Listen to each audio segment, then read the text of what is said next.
Former miler, great runner, talent, Okay. great stride. Okay. And then did about a year or two of crazy triathlon training, burnout, Okay. little adrenaline fatigue maybe. And now is coming back, having calf issues and plantar fasciitis a little bit maybe, and for sure calves and Achilles. What would you do?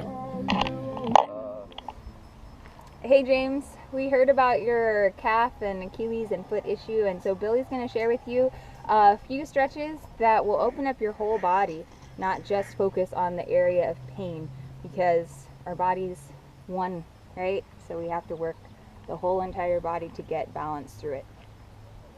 I like it. Yeah, what she said. So it's just really important to recognize that you don't just focus on the symptom, but you focus on the whole entire being, right?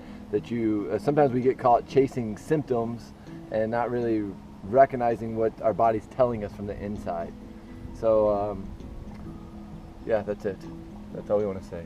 Just heal from within. Yeah, yeah. And align. Make sure you align. Yeah, align. Right? It's time to align. Really sweaty tonight. I know. Yeah. All right, thank you guys. Yeah. We have a former miler, great runner, talent, Okay. great stride. Okay. And then did about a year or two of crazy triathlon training, burnout, little adrenaline fatigue maybe. And now is coming back, having calf issues and plantar fasciitis a little bit maybe, and for sure calves and Achilles. What would you do? Follow the spiral line, lateral or spiral line, right? I'd go up, right? I mean, if it's in his foot, if it's in the foot and it's in the calf, then we go to the hips, you know? So we'd start from the hips and we work backwards. Starting the hips? Yeah, starting So the hips. what would you recommend if there were 4 stretches, exercises to do daily? Stretches or exercises to do daily for the calf? Or a mental mantra, whatever you want to. See here, I think that getting into his calf stretch, I think I would probably start with having him do some type of spiral line movement, right? So, like this. I think maybe I would start here, right? So we got to maybe if you think about the body, when you think about a rope, right? Mm-hmm. If I'm pulling a rope over a limb, I need to, and this side doesn't have enough cord to get the bucket, to pull the bucket up, right? I got to get some slack. Mm-hmm. So sometimes we just want to address the short side and go, maybe we could stretch the short side. Instead, let's release the other side and get some slack over, right? So how do you go about that? Yeah, I would start doing some spiral line stretches. So maybe like doing the spine and neck somatic, right? So sitting up in this nice position here. Front leg, same leg down, opposite hand on the clavicle. And then from here I'm going to rotate, but the rotation starts in my hip. So I'm going to rotate through my hip, through my abdomen, through my rib cage, through my chest, through my neck, through my chin, and then finally through my eyes. So as I rotate around, sitting up as tall as you can sit up, so you don't want to be leaning into this arm, we're just going to rotate around.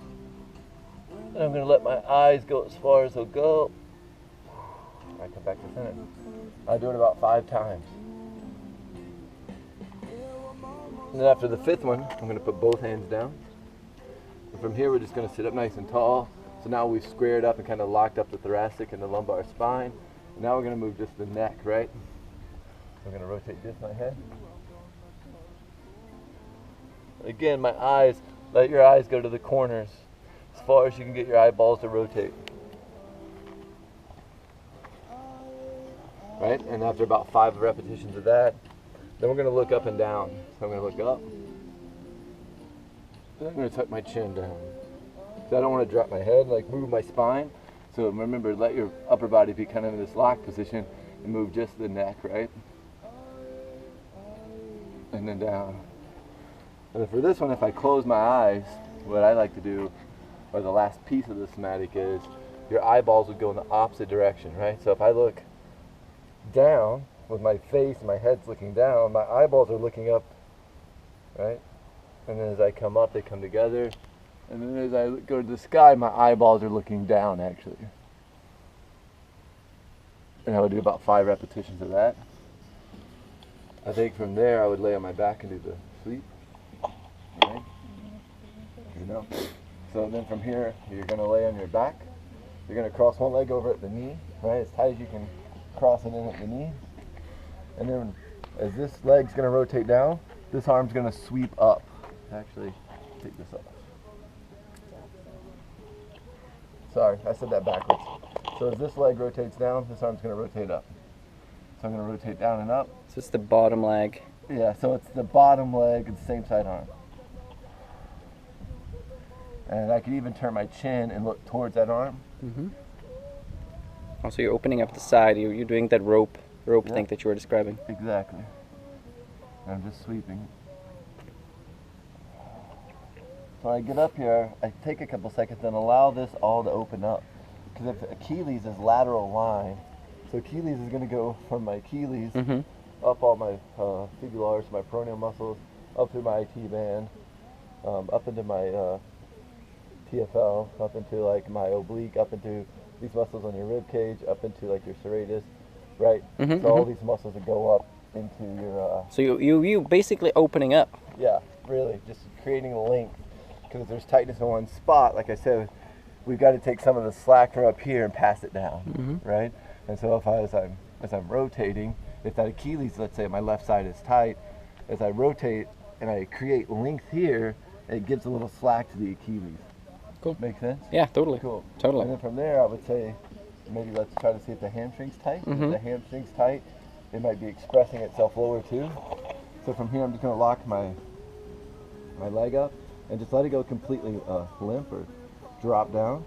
One thing to make sure of here on this hamstring stretch is that the shoulders are down. Sometimes people's arms and their torso length is funny, and so when they'll grab, they'll be like this. So in that instance, you'd want to use like a towel. So relax the shoulders. Yeah, let the shoulders stay down. So you could use a towel to kind of lengthen it. Use a towel. So we don't want to pull the leg way back. We just want to kind of keep the knee in line with the hip. And then from here. What about a lumbar roll? Or yeah, Yeah, that's a good point. so that you don't run. Yeah, so you could even take a towel and roll up a towel so it's about, inch to 2 inches, and put it in the lower back. Because being a triathlete, being on the bike, he's probably got a flat back without knowing him or a sway back. Just like we, both of us. Yeah. Actually, I think definitely you and I should be using a lumbar roll, right? And so then once that rolls kind of in the lower back. So then that forces you to keep the back on the ground. So you push it down. It actually builds the curve. Oh, builds the curve. Because usually we're pressing our backs like this, and we want to build the curve. Like I'm always trying to get you to stick your butt out. Yeah. So that's going to kind of give you that artificial butt stick out, And right? it'll isolate the stretch to the hamstrings, because if you round through your back, Oh. you'll stretch the low back rather than the hamstrings. Right. I felt that yesterday doing Right. the yes. Yeah. Yeah. So does that make sense? So I don't know if you can understand this or not, James, but what Julie, my wife, is saying is, if I let my back get completely flat like this, and then I start reaching up, I'm pressing my back, you're actually going to stretch to like your lumbar erectors, not through your hamstrings, right? And so you go what from we within. want to do is we want you to slightly anteriorly rotate your hips. So by putting a lumbar roll here, it kind of does it on its own without you having to really. So you're pushing it focus up. Right. So now there's that little curve, enough space that my hand can fit, right? Then from here I can stretch up my hamstring, and then drop it back down. So it'd be like a 5-second contract. So reach to the heel, and even there I feel it, up here, right? And we think about where my calf issue is. It's this fibularis. It's right And up here. and so basically you have the same issue. You should trace it, and it's probably you start at the center. You start at the hips. we don't necessarily attack right where it's at. Like if you wanted to get like a massage therapist or someone to like release on it, great. But in stretching, we're finding all my stuff. Even like Claudia, sorry about this. Claudia worked on me on Thursday. She didn't even touch my lower body. She did all upper body massage. Lots of abdominal, psoas, iliacus massage work on me. And I got up out of bed on a Friday morning, and usually I step out of bed, I'm always kind of like, okay, is my calf going to bother me? Nothing. No pain, no stretch in my, so just by releasing my upper body, releasing my abdomen, everything else that ties into it starts letting go too. Cool. So we can't think of the injury as, let's go straight to the injury. Let's do some massage on it, let's get it to break up, but you a lot of times people just want to stretch that injury and stretch it and stretch it, and maybe it's causing more trauma to it. Sometimes. Yeah, I call it like pulling on a scab. You don't. Right? Yeah, well, and then what's causing the problem can also be like from lack of drive through the hips. Yeah. So if you're driving like through the ankle, then you have yeah. problems in the feet, and that's typically because you're not driving through that The same center. side hip. Right. So if you release the hip and stuff, then now the muscles are free to move. Right. Yeah, Yeah. and everything works as a yeah, harmony. Yeah, exactly. Yeah, Right. beautiful. And so maybe in that instance, going to that, you know, doing like the corrective exercise that we always do, doing the single leg hip extension, and just paying attention, can you activate the glute?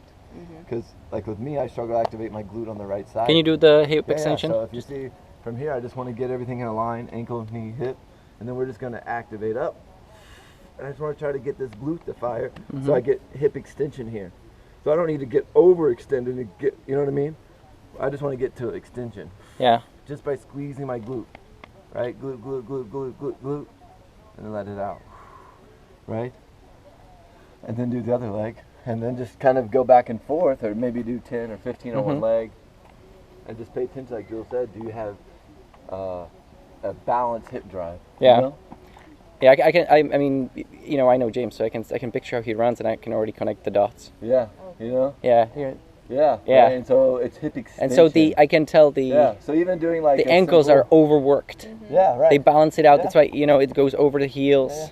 Yeah. Right, and so even like here, you know, doing a simple hip extension and just engaging, right? Opening Yeah, up the and hips, right? opening up the hips, activating So- the glutes. Right, so it's doing more extension and less flexion of Yeah, the hips. 'Cause yeah. the hips already stuck in flexion, Uh-huh. so it's getting him an extension so you can get the good backside of the gait, the propulsion side, like Jules said, driving from the hips, not the ankles. Yeah, that is just Right. see how to the most complex problems there's some simple solutions. Simple, super simple. Love it. Yeah. All right, thank you, Well, I Align. say spread the wings of your butterfly and black. Color me and begin to bring the fantasy to life. To avoid the confusion, I'm in an illusion. How much poison can you swallow?